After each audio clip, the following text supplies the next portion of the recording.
একটা কথা মনে রাখবেন, আমরা মানুষে মানুষে বৈষম্য করি না, ভেদাভেদ করি না।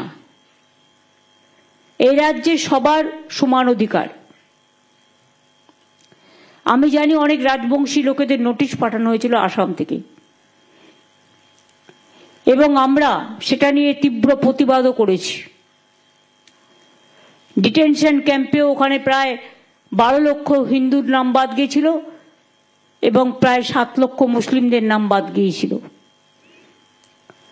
এখানেও নিজেরাই কাউকে কাউকে নিয়ে আসছে যারা ওপার বাংলার ভোটার, এখন যারা এসছে এখন 24-এ। একদিকে বলছে এখানে নাকি সব বাংলাদেশের ভোটার, কোথা থেকে পেলে ভগবান জানে।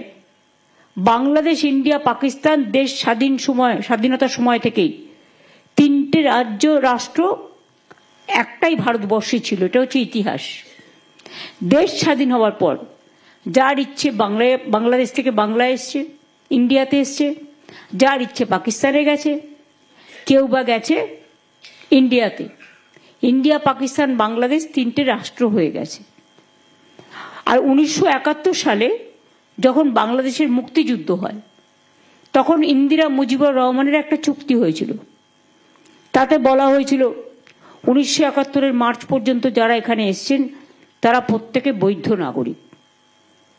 শরণার্থীরা কত কষ্ট করে ওপার বাংলা থেকে এসছে, দিনের পর দিন অনেক ত্যাগ, অনেক কষ্ট সহ্য করে।